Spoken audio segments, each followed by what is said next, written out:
kau hanya memikirkan satu peraturan penting. Kenapa kau lakukan hari ini kalau kau bisa melakukannya besok? Hahaha. Few moments later. Ya.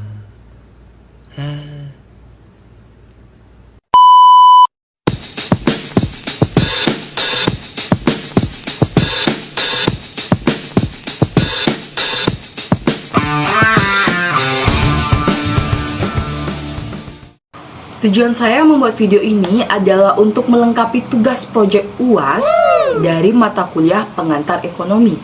Yang dimana pada kesempatan kali ini saya akan memaparkan materi pendapatan nasional dan produksi nasional, serta menyampaikan isu terkini dan solusi dari isu tersebut. Saya harap juga dalam video yang saya buat ini bisa bermanfaat bagi banyak orang dan mudah dipahami tentunya. Jadi tanpa berlama-lama lagi, selamat menyaksikan. Baik, yang pertama adalah pendapatan nasional, yang dimana pendapatan nasional ini adalah suatu bentuk tolak ukur yang dipakai untuk memperhitungkan suatu perekonomian negara untuk memperoleh gambaran tentang perekonomian yang sudah dicapai dan nilai pengeluaran yang diproduksi. Singkatnya, pendapatan nasional adalah suatu alat ukur untuk menentukan tingkat perekonomian suatu negara.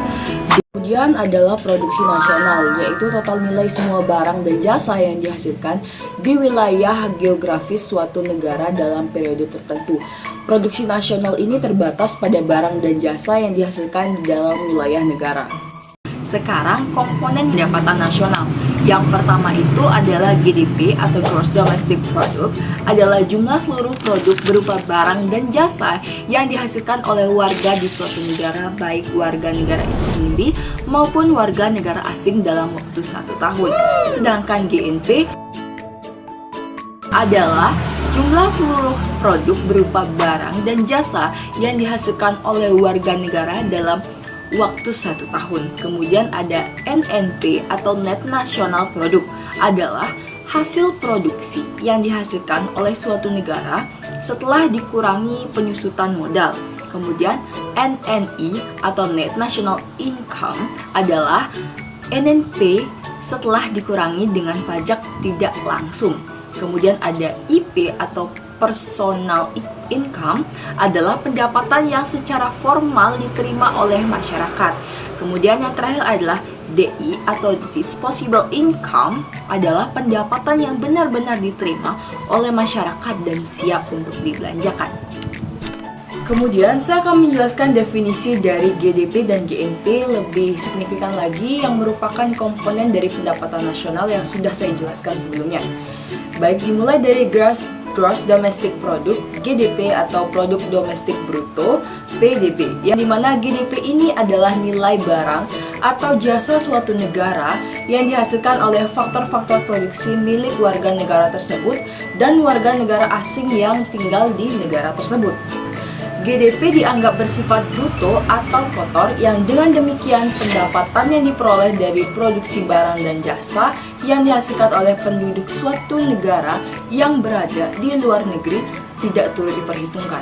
Sedangkan Gross National Product, GNP atau Produk Nasional Bruto, PNB, adalah nilai barang atau jasa yang dihasilkan oleh faktor-faktor produksi milik wilayah negara yang tinggal di dalam negeri dan yang berada di luar negeri. Kemudian ada juga perhitungan pendapatan nasional menggunakan metode yang pertama, Production Approach atau pendekatan produksi, kemudian Income Approach atau pendekatan pendapatan, dan yang terakhir Expenditure Approach atau pendekatan pengeluaran. Di sini saya akan memaparkan isu terkini, yaitu memasuki pertengahan tahun 2024, kondisi perekonomian global masih tetap diselimuti dengan beragam tantangan yang memicu perlambatan ekonomi sejumlah negara. Salah satunya adalah perbandingan GDP dan GNP antara Indonesia dan Vietnam, yang mencerminkan kekuatan serta tantangan ekonomi negara masing-masing, yang dimana GNP Indonesia dan Vietnam pada 2024 memang belum keluar secara resmi. Namun GNP Indonesia dari beberapa sumber pada kuartal 4 2024 adalah 339,531 miliar dolar, yang dimana mengalami penurunan dari kuartal 3 2024. Sementara itu GNP Vietnam dikatakan lebih besar dari Indonesia. Tidak hanya itu, kita juga dapat membandingkannya dari tahun sebelumnya, yang dimana GNP Vietnam pada kuartal 3 2023 tercatat sebesar 412,94 miliar dolar, sementara Indonesia 330,530 miliar dolar. Kemudian Indonesia mengalami kenaikan pertumbuhan ekonomi pada kuartal 2 2024 mencapai 5,05% atau 5.536,5 triliun. Namun saat kuartal 3 2024 melandai, tercatat 4,95%. Di antara negara ASEAN, Indonesia merupakan negara dengan GDP terbesar setelah Singapura, Brunei Darussalam, dan Thailand. Namun di tahun 2024 GDP Indonesia terancam disalip oleh Vietnam dan Malaysia, yang dimana GDP Vietnam pada 2023 lebih besar dari Indonesia, yakni 5,05%. Sedangkan Indonesia baru bisa mencapai angka tersebut saat kuartal 2 2024. Namun malah menurun pada kuartal 3 2024 sebesar 4,95%. Sedangkan GDP Vietnam pada kuartal 3 2024 sebesar 7,40% dan GDP Malaysia pada kuartal 3 2024 sebesar 5,30%. Untuk meningkatkan daya saing dan mencegah GDP dan GNP per kapita Indonesia disalip oleh Vietnam dan Malaysia, berikut merupakan solusinya. Yang pertama adalah diversifikasi ekonomi, yaitu mengurangi ketergantungan pada sektor tertentu seperti ekspor komoditas mentah dengan mengembangkan sektor manufaktur, teknologi, dan jasa. Kemudian yang kedua adalah investasi infrastruktur dan teknologi, yang dimana mempercepat pembangunan infrastruktur dan adopsi teknologi untuk meningkatkan produksi dan daya saing. Kemudian yang ketiga adalah peningkatan sumber daya manusia, yang dimana investasi pada pendidikan, pelatihan kerja, dan digitalisasi agar tenaga kerja lebih kompeten dan mampu menghadapi revolusi industri. Kemudian yang keempat adalah reformasi regulasi ekonomi, yang dimana mempermudah birokrasi investasi dan memberikan insentif bagi investor dalam sektor strategis. Kemudian yang terakhir adalah stabilitas ekonomi makro, yang dimana menjaga inflasi, nilai tukar, dan suku bunga tetap stabil untuk mendorong konsumsi dan investasi domestik. Baik, ini adalah kesimpulan dari materi yang telah saya paparkan, yaitu pendapatan nasional adalah suatu bentuk tolak ukur yang dipakai untuk memperhitungkan suatu perekonomian negara, yang dimana total pendapatan yang diperoleh suatu negara dalam periode tertentu dari seluruh faktor produksi yang digunakan, yang mencakup komponen PDB atau GDP, PNB atau GNP, NNI, PI, dan DI.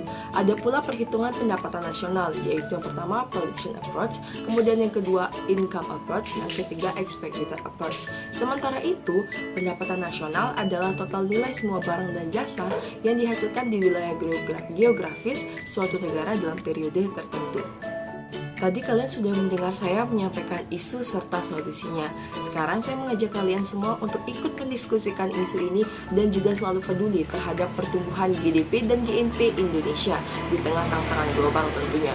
Dan saya juga mengundang kalian sebagai generasi muda, penerus bangsa yang memiliki pemikiran kritis untuk membagikan pendapat kalian terhadap isu ini di kolom komentar. Atau cari informasi ini lebih lanjut lagi melalui sumber terpercaya lalu kembali diskusikan di kolom komentar. Baik, sekian dari pemaparan materi saya hari ini. Semoga bermanfaat bagi kalian semua. Terima kasih.